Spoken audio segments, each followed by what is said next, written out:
Ça, c'est Médiacité. Regarde, debout de Médiacité, c'est quoi? Il y a de neige partout.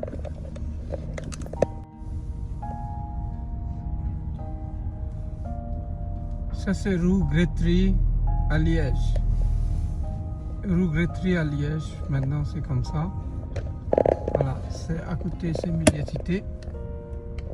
Voilà, le Gandhi restaurant, juste 100 mètres de là, jusque là-bas. Voilà, laissez-là. Vous trouvez le grand building, c'est juste à côté. Merci. C'est le Gandhi restaurant. এখন স্নেহা ফেরত যাচ্ছে লন্ডনে।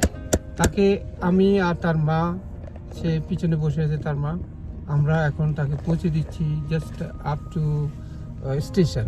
সে এখানে লিয়েজ station থেকে সে যাবে ব্রাসেলসে, Brussels station থেকে সে Eurostar ধরবে। Eurostar সম্বন্ধে অনেকে অনেক কথা শুনেছে, যা তার জন্য কিন্তু এটা প্রায় এক রকমের ডেলি ফেস।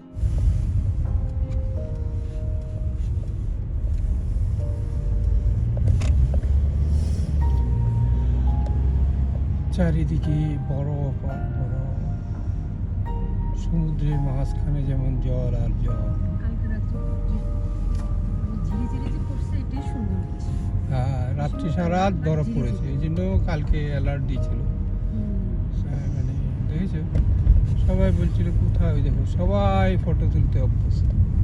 কারণ লিয়েজের বরফ প্রতি বছর পড়ে না, মাঝে মাঝে পড়ে, হাইভিলি পড়ে, এটাই। এখানে এই বড় বিল্ডিংটার পিছনে রেলওয়ে স্টেশনটা না, এই সব ফ্ল্যাটগুলো নতুন হয়েছে, 3.5 লাখ থেকে 4.5 লাখ ইউরোতে বিক্রি হয়েছে। এই যে আমাদের বিখ্যাত স্টেশন চলে এসেছি, ইউরোপের এক সময় সবচেয়ে বড় ভালো।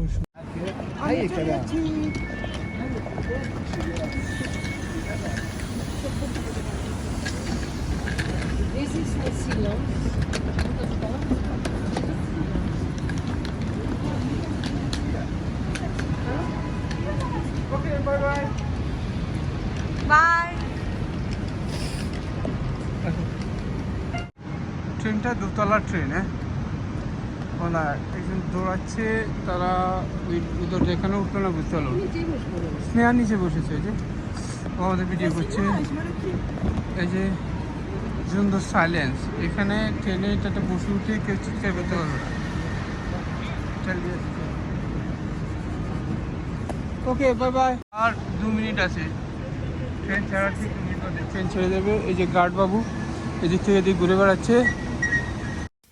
স্নেহাকে ট্রেনে তুলে দেওয়ার পর আমরা দুজনে ঠিক একটু দূরে সেন্টার থেকে সার্টিলম ইউনিভার্সিটি হসপিটালের দিকে যাওয়ার রাস্তায় একটু ঘুরতে গেলাম। দেখুন কি অবস্থা রাস্তার। অবশ্য এর আগে আমরা বেলিল যে জায়গাটা আছে সেখানটাও একটু ঘুরে গেলাম। এই জায়গাটা দেখাচ্ছি, সেটা হলো সার্টিলম যাওয়ার রাস্তার ঠিক অমবুর্গের পরের রাস্তাটা।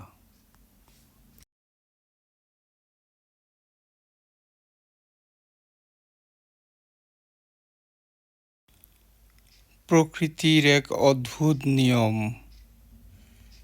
গত সপ্তাহে এই বরফের দৃশ্যটা ধারণ করেছি।